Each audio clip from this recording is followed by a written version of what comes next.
because I've experienced that. I've experienced that lack and that deprivation, going through life here in America as a teenager. Food nurtures us. Food is such a connection to who we are. The smell of it, the taste of it, the stories told around food, how you learn how to cook those food, the people you ate those foods with. It's something that's so embedded in our brain that you don't really realize until you're deprived of that. And that was my realization.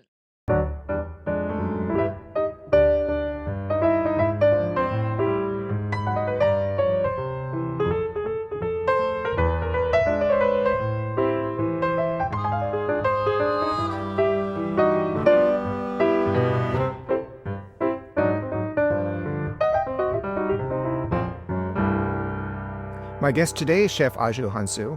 She's a celebrated chef in St. Louis, Missouri, originally from Togo, West Africa. Chef, I'm so excited to be talking to you today. We met in St. Louis a while back, and I love your food and I love your story, and I really appreciate you coming on and talking to me. Well, I appreciate this. I really do. Thank you for the opportunity to share my story and to bring my people with me, because that's always on the back of my mind. Cooking for other people and sharing that love through food is a real act of giving. And for Yeah. you, I know that's really important, but also I think it's more for you than just sharing your culture, right? You're really trying to create unity, understanding, and kind of have a deeper purpose with what you do with your food and how Yeah. you share that with people. Yeah, so, talking about coming to America at the age of 14 and kind of being pushed into a system that, wasn't there to represent you.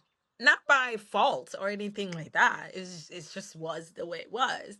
And going through that and understanding after the fact that it wasn't because anybody was specifically out to get Africans.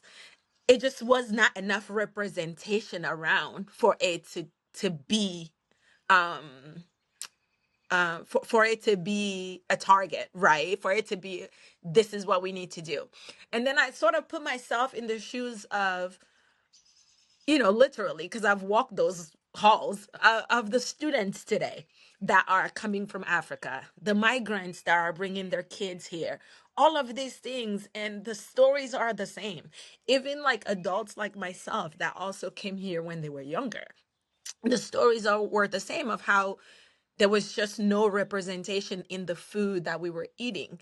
And so for me, it became a mission in, okay, how do we make sure we teach other people to be global citizens, even when it comes to food, because that's very important. I would say like um some of the experiences that further fueled my sense of disconnection from just being in America was my experiences in the school system of how I would bring food to school and kids will make fun of my food because they're just not exposed to different cultural foods and things like that. And so today, what I do is go into institutions and do cooking classes at schools, do cooking classes with Girl Scouts, do cooking classes with different academies. And part of that is teaching them the value of how connected we are to our food.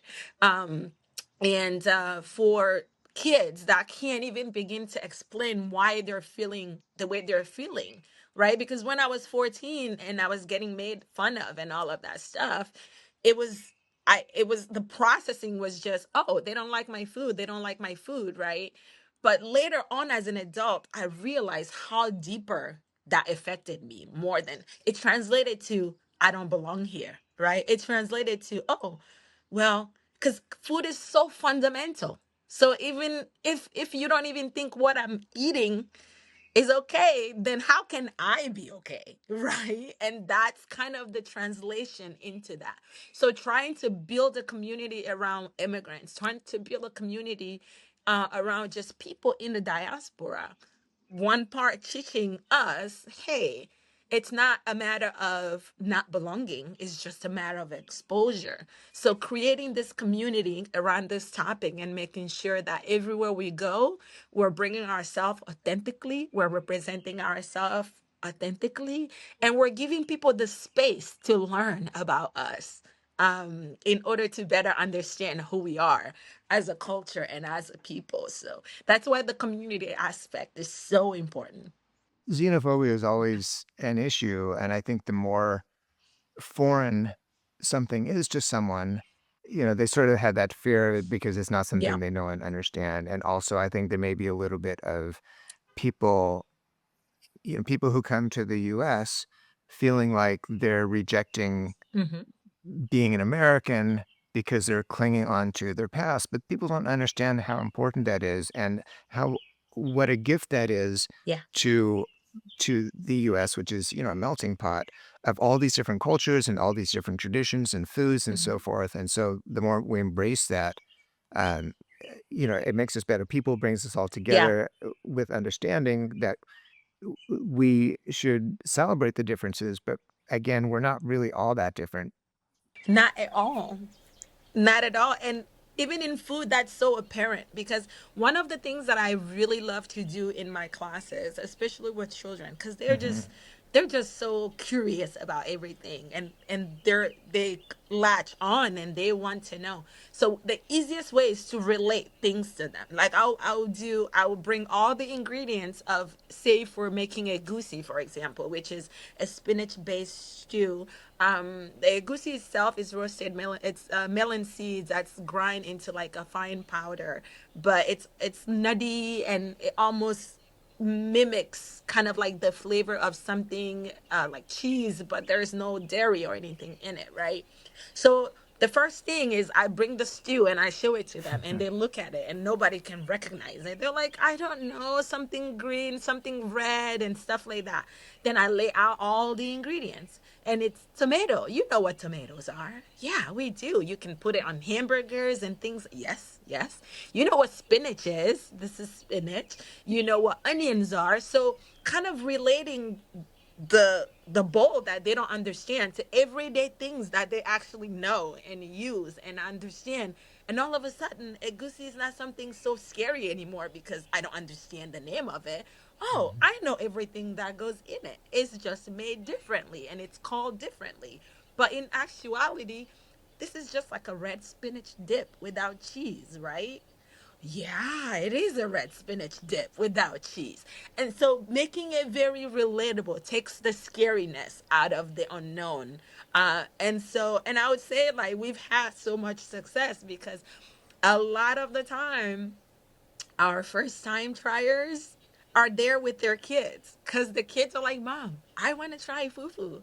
Or Dad, I've seen fufu on TikTok and I want to try it.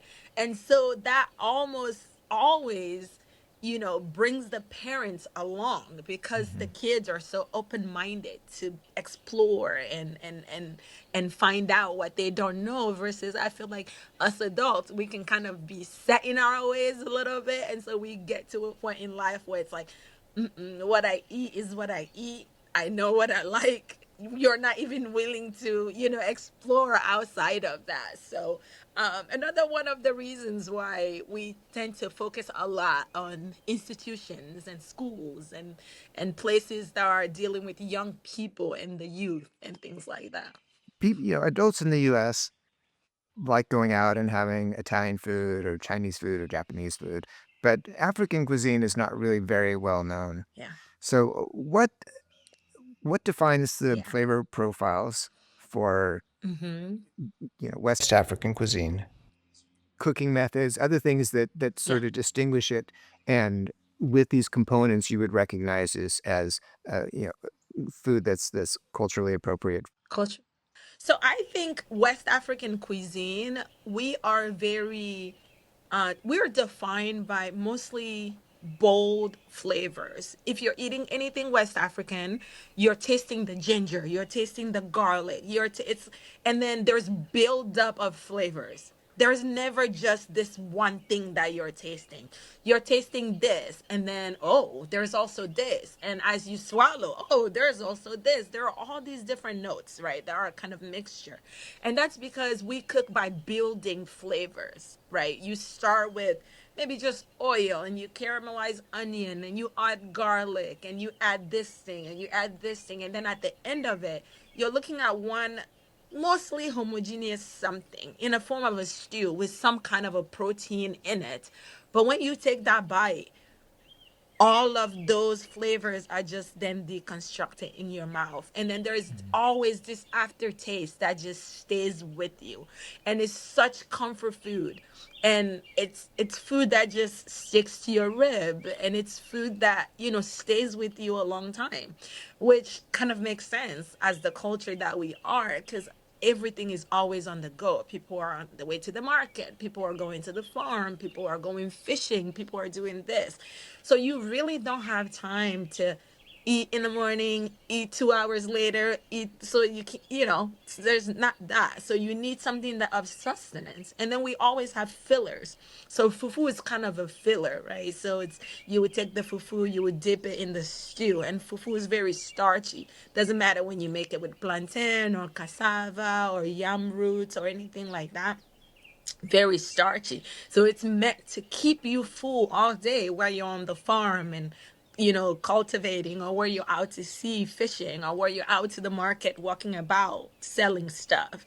And then our techniques of cooking too. A lot of things are cooked over open fire, in the sense, there's wood in the fire, there's coal, you're cooking on fire. And so you get those smokiness from the open fire into the food. Even when it comes to grilling things, right? It's done on open fire as well. Something that's very recognizable in West African culture is palm oil. Palm oil is so essential to West African cooking. And so 9 times out of 10, if you see anything made with palm oil, are you West African? Should be your next question, right? And so palm oil is a big one. And then the palm tree itself, really, because beside the oil, we have the palm butter that we also cook with. And then you have the nut in between that makes the clear palm oil. So those are some of the indicators that you're eating West African food. Very much ginger filled. We're a ginger culture to a fault. We ginger everything, like, to the point where, like, ginger meat is a saying. It just means, like, everything good, which is kind of like, what? But yes, it is a saying in West African culture. So yeah, those are some of our, I would say, our key elements and indicators of West African. Lots of bowl flavor, lots of build up flavor, starchy content, food that hugs your rib, like you feel like you're eating Thanksgiving food, and palm oil. Many cultures have aromatic blends like, mirepoix Mm-hmm. or Kaicho. rachuto or Cajun Trinity. Mm-hmm. Does West African cuisine have something similar to that? Oh yeah, I definitely say that a blend of so we actually, fufu and sauce has our proprietary, like, fufu and sauce curry that we use in our cooking, which you can find on our website. You can purchase it through fufuandsauce.com. But that for me is a West African spice blend that is, it may vary little by little depending whether you're in Togo or Ghana or Nigeria or Ivory Coast, whatever you are on, like, whichever country, but the base of it is always ginger, garlic, anise, some star anise, and African black pepper. Those five ingredients blended together. And then other places may add different things. Like, I know Nigerians usually will add akpi to, like, their blend. Others may add cumin. Others may add a little bit of cinnamon, depending on the region. Even in Togo, whether you're in the southern part of Togo versus the northern part of Togo, you may see a little bit different things added to that blend. But ginger is always a start. Ginger, garlic, anise, some cumin, definitely, definitely would be our blend. You're not eating anything spice wise or spice blend wise in West Africa without ginger. For sure. For sure. Yeah. So last year, you won the Great American Hmm. Recipe on PBS. All right. So Yes. first of all, congratulations. That's Thank you. super awesome. Thank you. So talk a little bit about the experience, what you Hmm. made, and why that was so important for you to kind of get that national platform, and how you can use that to further some of the stuff that you're doing in Yeah. both in terms of your business, but also in terms of your goals as a humanitarian and trying to bring people together. Absolutely. So let me just tell you the story about I don't know if I've told the story as of yet on any network in that sense. So you're like the first one getting it. But so I remember back in 2023 was scrolling down my fufu and sauce Instagram inbox. Okay, because every now and then we will get like people asking questions about things. So I would make time to go and just look through our chat to see what questions to answer. And I see this scouts. I guess they're producers in that sense, or I know there's a technical term for it, but I can't remember. And I get a message, hey, my name is so and so, and I'm recruiting for PBS's show, and I'm interested to. I would like to know if you're interested. Um, we would like to recruit you. I was like, PBS. Okay, I don't know what kind of scam this is, but I'm not paying because what will PBS ever want? Like, what? No, I didn't believe it. I was like, whatever. And typically, hand to God, I would just delete those things and not think about it because I'm like, you're not about to scam me. Mm-mm. But something was like, maybe respond until they ask you to pay money. And then you can delete it. Because she didn't ask for any money as of yet. So humor her. So I was like, okay. So I responded. And I was like, okay, I'm interested. Tell me more. And so the entire process, I just kept waiting for her to say, oh, you got to pay money. Because then that's how I know you're Mhm. scamming me, right? And long behold, they're like, no, no, no. We're, the point of the show is to bring about home cooks, and you can't have gone to culinary school. So that was part of the question that they asked me. Have you ever been to culinary school? Because that's a disqualifier. We only allow home cooks to be part of the show. And I was like, no, my grandma taught me how to cook. I started this brand because I wanted to share my culture with my community. And I feel like it's such a necessity. And so that's why I started doing this. And so we went through the process. They ask you for all these things and you submit. And it's just like, you hear nothing. And so it's like, you're waiting, you're waiting, you're waiting. And then finally we got an email that said, oh my God, you've been selected to be part of the next season and blah, blah, blah. And so it was like, oh my God. And it was such an exciting moment. But I would say, even going through that, I had no idea what to expect. I had no idea what to expect until we got to Nashville and, sort of meet all the other home cooks. And of course, we developed such a great bond with each and every one of them because, this is, you get to meet all these people from different backgrounds of cooking style and ethnicity, but the one thing we had in common is the love and passion of cooking and feeding our communities and feeding our family and just nurturing the people around us, right? And so being on the show, I knew when challenges after challenges, I knew that my biggest part was just representation. It was like, okay, listen, we got this opportunity and this is a big one. So we got to make sure that we're representing the culture authentically and making sure that everything that we're bringing is something that's going to give the public a window into West African culture, specifically Togolese cooking.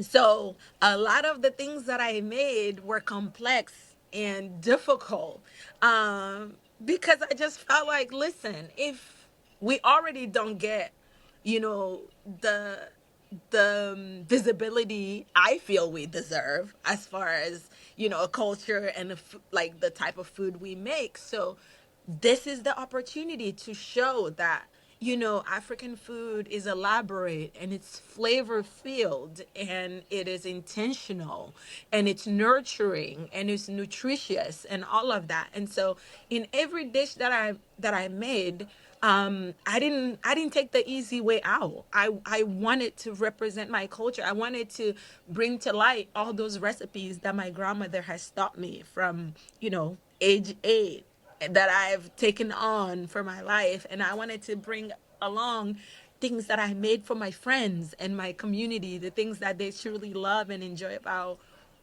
West African culture. And I think we've achieved that. But the biggest one for me, was the full circle moment and the healing. Because one thing I didn't realize was how healing being on that show was going to be for me personally. Because, I was that child that got the, ew, what is that you're eating? Oh, that's gross. That looks disgusting. Why are you eating that? Most of my teenage life. And to be at a place where I'm serving those food to, chefs, Michelin chefs, and they're eating this and loving it and winning. It was just like, it felt like vindication in a way. Like, my food is not so stinky after all, right? And so that was the personal achievement and the healing part for me. But the bigger joyful part of it is now being at the food truck and having people come. Hey, we saw you on PBS and I want the green thing in the bowl that you made on PBS. My job is done. My job is done. And that's what I feel today, is that representation part of it. And now, because some kid in America is going to see egusi on TV and is going to see fufu on TV and is going to see okra stew on TV, when a kid that just came here from God knows where and brings their food to school, they're not going to be ridiculed because you've seen it on TV. You've seen it on PBS. You know what this Hmm. is. It's not stinky. It's being on PBS. And so for me, that's the bigger extension of the role that I played on that show, on for me. And it makes me so happy. It makes me so happy to have been part of that, um, teaching aspect of it. Yeah. Yeah, that's it's super awesome. I mean, it's is a huge honor for you. It really shows all the work that you've put in throughout your life, because Yeah. you don't just bring stuff you learned from your grandmother and win that show, right? I mean, you've worked very hard to build your business. Yeah. By the way, I understand you're opening up a brick and mortar soon, so Yes, we congratulations on that. are. Thank you. Thank you so much. We just found our location. It's been, a few years in the making, just looking for a spot that fits. Because even in finding a brick and mortar, I didn't want it to just be anywhere. I want it to be somewhere centered in the community that I was part of. And so finding a location was very important. It was very intentional. I wanted to be somewhere where I'm easily accessible to the people that I want to represent, which is the diaspora here Hmm. in St. Louis. And like I always say, fufu and sauce, it's not just about selling food.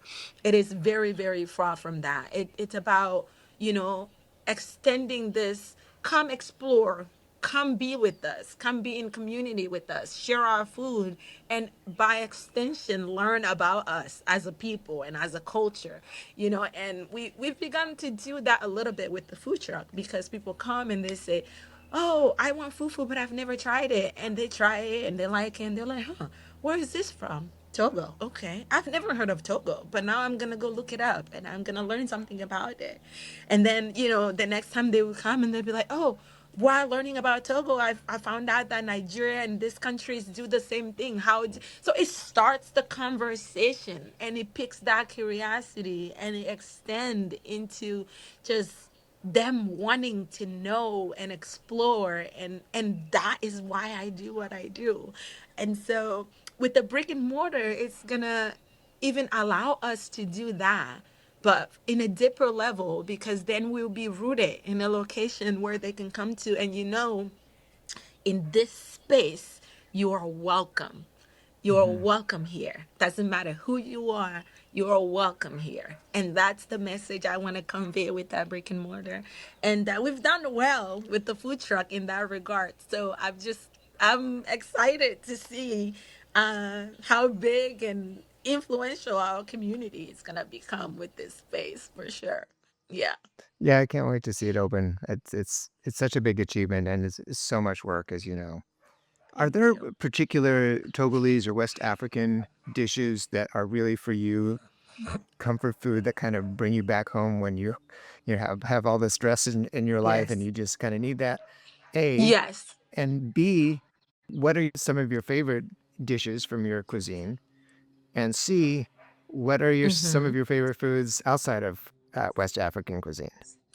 Okay, so staples in Togolese culture when it comes to food that when you eat you're like, oh, okay, I've never had this anywhere else like this other than Togo, is okra stew. So Togolese people are known for our okra stew. And even on the show, I tell the story of, we had, I think one of the challenges were, what is your recipe DNA? Right. And for that challenge, I made okra. But even in that challenge, while making okra, I was very nervous because okra is, I'm sure you know, very slimy. And Hmm. okra is one of those food you either like it or you hate it. There is Right. no in between. There is no, I can kind of like it if you do this. It really, that's not the case at all. You either love okra or you don't. And so, even making it on the show, I was very nervous because I didn't know if how familiar the judges were with it or anything like that. But okra is so essential to us. We eat it with everything. You eat it with rice, you can eat it with fufu, you can eat it with akume, you can eat it with very different things. It's just a staple for us. So, answer to A is also answer to B for me. So, like that food that I'm just like, listen, if I'm missing home, Sha, okra, I have to eat okra with fufu. Or palm butter is also another one that's kind of Mhm. like a staple in Togo, but not just in Togo, like in Ghana, Nigeria, Ivory Coast, all of those West African countries, because that palm tree is just such an essential tree to us in West Africa. So palm butter I also made on the show. We have it on our food truck. I make it. The protein of choice that I use is oxtail, but Mhm. it can be made with other protein. And back home, typically with like smoked fish, dry fish, salted and fermented fish, things like that are used to kind of make it. And it's also a very staple for us. So then C, food outside of Togolese culture or West African culture that I like, that I got introduced to in America actually, is Thai cuisine. I love Mhm. Thai food. I love Thai food, especially Thai curries, because I think for me, it was kind of like a direct resemblance in the plate to what a stew would be like. Tastes different based on the spices and things like that. And typically they use a lot of coconut milk in making of those things. But also love, love, love Thai cuisine. Tacos are my other, like, actually I love me some tacos. So things here that I've discovered along the way too in the culture being here in America. Tacos are my thing. And then let me see if I can pick something that's like American, that I've grown really, really fond of is brats. I don't even know if brats are American, but German. I'm not a huge, huge fan of hot dogs. I could eat like one hot dog or two, but brats are my jam. Like brats with some like grilled onions and grilled pepper, bell peppers or sweet mini peppers on there with some mayo. Oh, absolutely love it. So, yeah, Have you been to Germany? I have not been to Germany. Brats All are a right, German well, thing, aren't they? Yeah, because yes. it's So like you should go bratwurst. and you'll be introduced to all Okay, kinds of. oh my goodness, I definitely will have to add it to the list then because, and you know what's so funny? I fell in love with brats in high school. Actually, I remember the first ever football game in high school, and a friend of mine was like, "We're going to the football game, come with us, meet us there, something." So I just remember us going to the concession stand and they were all getting like different things. And I was like, what is that? And the lady's like, browers. And I couldn't even pronounce it at the time. I was like, okay, I think I want one of those. Instant love. Instant love. I was like, what is this thing? Give me 50,000 of them. 50,000. but yes, that was my introduction. And I even like sauerkraut, which was shocking to my mom. She's like, "You like this thing?" I said, "Yeah, it's delicious." But yeah, that was my introduction Yeah. to bratwurst. And now I have to go to Germany because you've piqued my interest. Yeah, you definitely should. And the sauerkraut, helps balance the unnutritiousness of the Bratwurst. So, mix them together. Yeah, they're delicious. Yes, definitely. Very delicious. Do you Yeah. mostly reproduce dishes from West Africa, or do you like to experiment and create new dishes? And if so, how far do you kind of push the cuisine towards more fusion dishes or introducing elements of other cuisines into what you're doing? That's a very good question. So I would say that as far as like my day to day and feeding people and the things that I do, the authenticity of what I provide is what people are looking for. So it's kind of, I stick to that in that sense. I give it to them like my grandmother gave it to me, because that's fairly important, especially in the introduction of what I'm doing, right? But in my own personal space and in my own personal life, I definitely like to explore. I like to explore. I like to fuse things. Even with the food truck, sometimes we do an event. Cinco de Mayo gets celebrated here in St. Louis, and one of the things that we do with fufu and sauce is try to do like stew tacos. So like our meat that we put in, like say like the palm butter or the beef stew and stuff like that.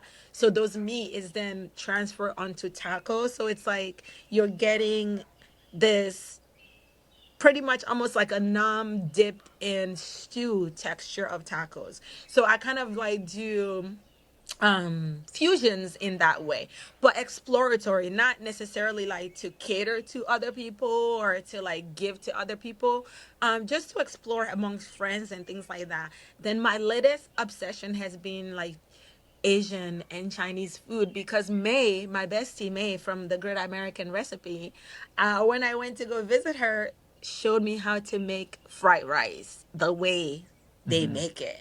And so like it's been my latest obsession of like doing fried rice how May makes it and infusing a little bit of like African notes, whether it's like adding Maggi cube to the fish sauce or whether it is adding a little bit of our curry spice when I'm marinating the shrimp that's gonna go into it.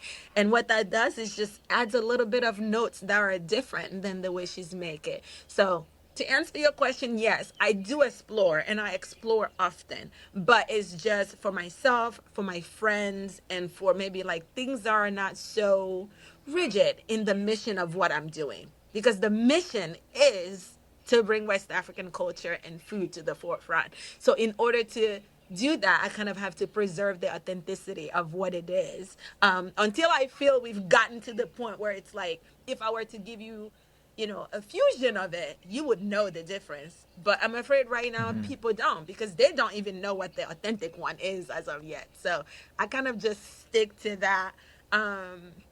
regiment of making sure it is made the same way every time until we can perfect that knowledge in the brain of, oh, this is what West African cuisine is, for the population that I serve for now anyway. But I'm definitely, one of the things that I really want to do eventually as we grow and things like that, because being a chef too and somebody that loves to cook and is passionate about cooking, it can get kind of monotonous making the same thing over and over and over again. So, but for the purpose of fufu and sauce, I understand the mission. And so my personal sentiments are out of it because it is bigger than me, right? It truly is about my culture in that sense. And so my biggest goal is to teach it the way it is and to present it the way it is for now. Well, I have to tell you, you're killing me because I'm so hungry now. Uh, so is your mission, I mean, do Yeah. you plan to write a cookbook, maybe franchise in other areas, maybe Yes, Seattle? absolutely. All of the above. So I am working on a cookbook, hoping that we can release it to market by the end of this year, if not early next year. With our first location here in St. Louis, the next goal is a second location across the river on the Illinois side of the river. And definitely franchising and expansion is the goal because I feel as though, other cuisines have had that opportunity, right? You have Panda Express that is everywhere. You have Chipotle that's everywhere. Hmm. You have yet to have a West African branch of food that is all across the US teaching people about African culture and African food and African culture acceptance and visibility. So fufu and sauce I definitely see as that. In the next 5 to 10 years, I see us having our franchises all across the Midwest because I feel like that is definitely an area that's needing the most because bigger cities like New York, LA, Chicago, you may not have a franchise, but you have 5, 10, 20 mom and pop shops that are doing exactly what I'm doing and presenting that culture in their own way. So I don't feel like that necessity exists in those bigger cities as of yet. But places like St. Louis, Missouri, places like Ohio, places that are in the center of the US are definitely lacking of that food diversity.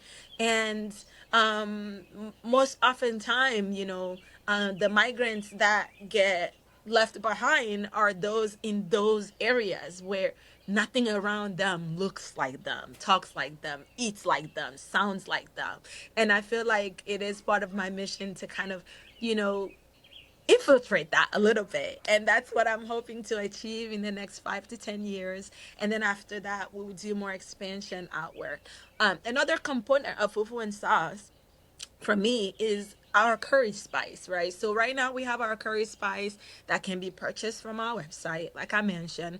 But I want to further empower people that may not necessarily have access to our storefront as we're opening it or are not willing to wait for the next 5 years for a location to come near them by doing ready to eat meals. So we're working on those, the development of it, of what does it look like to go to the grocery store and buy a fufu and sauce meal that you can bring home, warm it up in the microwave and eat it, or warm it up in the oven and eat it. Some of the other thought that I thought about is partnering up with like places like Factor that do meal deliveries and stuff like that because a lot of their meals are not very ethnic food. So what does it look like to be part of that system, to be part of that ecosystem where we're bringing our West African recipes to them to be able to have as part of their platform and introduce it to the population in that way.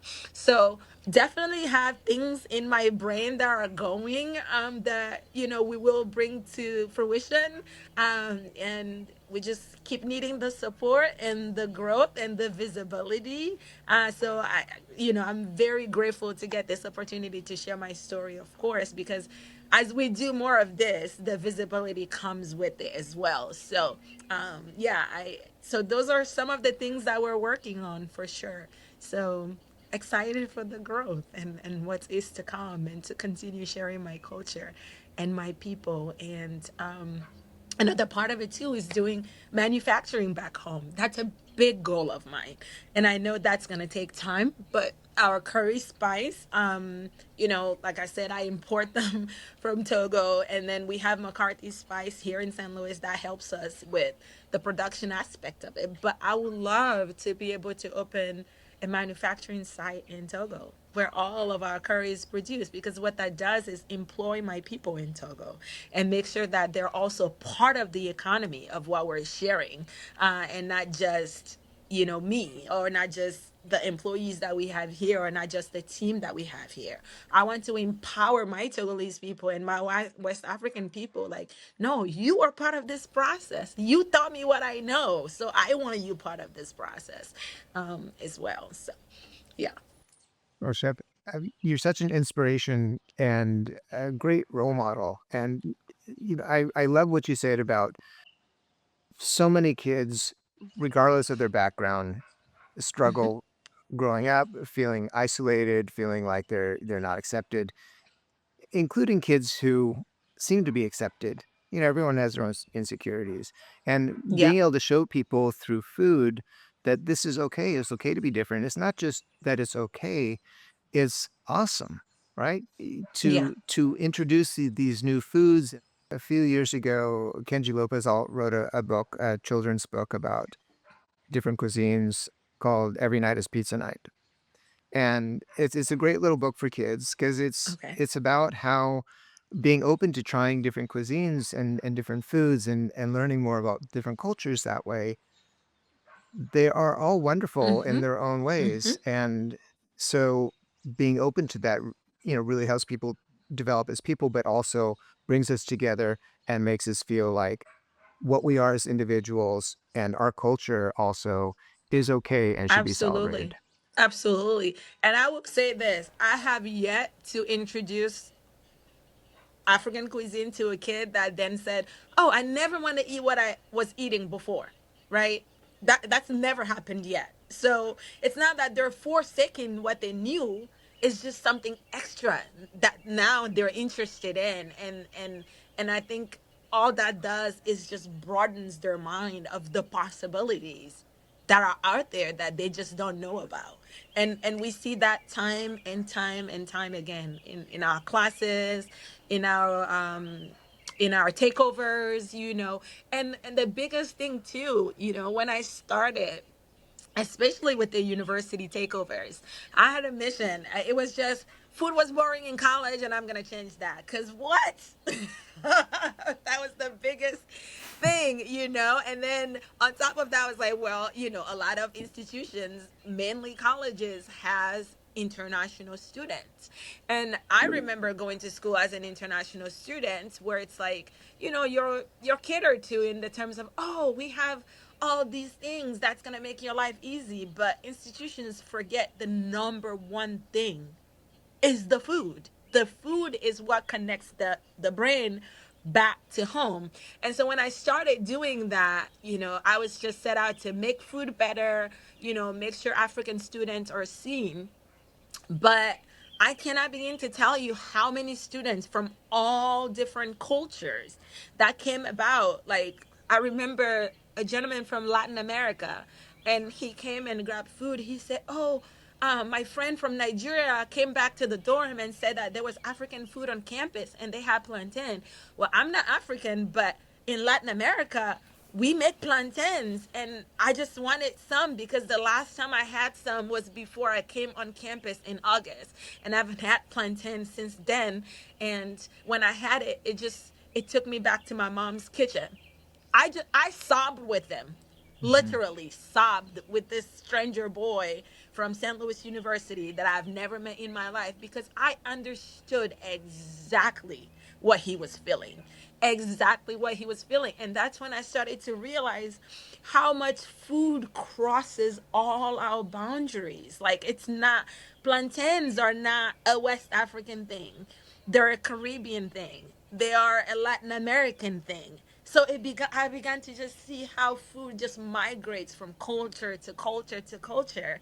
And that was my biggest eye opener. Like, okay, this is not, you can't just be set out to go save the African students. This is a saving of all the global Mhm. students mission. So So I say all that to say, yes, it really is great. It's great to for all of it to come full circle. And I really feel like it was my experiences that I went through and how those were pain points for me that's fueling all that I'm doing, because I feel like, oh yeah, this problem exists. I was part of it. I felt that problem, so I want to make it better for the next generation to come. And so yeah, I'm just happy to be achieving it, and the support behind it, for sure. Well, Chef, I love talking to you. Your story is wonderful. It's an inspiration to me. Again, I think to a lot of people. I can't wait to go Yeah. out and find some good West African food so I can try some of Yes. these other dishes. It's been a while since I've had that cuisine, and I'm definitely, not very familiar with it like, a lot of people are not. So I love that you're Mhm. bringing it Mhm. to, you know, your area, and then hopefully Yes. eventually more to the whole US so that people can enjoy it just as much as, any other cuisine. Yes, absolutely. Absolutely. And that's the goal. So yeah, you go try something, because West African food is so delicious. I'm telling you. It's amazing. And if you're ever your travels or anything is bringing you over to St. Louis, we're gonna have a brick and mortar, so you wouldn't have to be like, when is the food truck? We'll be here. You just ring me, let me know. We'll make sure you're well taken care of, and dining properly, culturally anyway. So yeah, for Yeah, I sure. will definitely come by next time I'm out that way Yeah. and see your new restaurant. And in the meantime, just a little box UPS, just shoot off to me. And Yes. Yes, we can definitely do that too. We'll send you some curry with an instruction of, and so like, talking a little bit more about curry, actually, I tell people all the time, it's such a non-invasive way to explore West African culture, because it's a curry that not only you can use to cook West African food, but you can use to kind of flavor things that you already do. Like, if you're making like, peppers or something like that, you can sprinkle it on it and mix it before you grill it or before you saute them and stuff like that. And that's like little introductions to like West African flavors and all of that into it. If you're making, anything brothy, sprinkling in the broth will kind of give you that. And it's very good for soups too. Like, if you're making soup, the ginger and the garlic and all of that is gonna clear you right up. Very good for fall season, very good for colds and things like that too. So there's all those nutrition aspects of it. But then again, with the cookbook and the curry, then it will give you the opportunity to really dive into cooking the food itself, and all of that. So, but I got you. I'll make sure we send you a package of curry with instructions on how to use them, so you can kind of dabble a little bit for now. all right, well, I would love that. And I will definitely get your book as soon as it's available.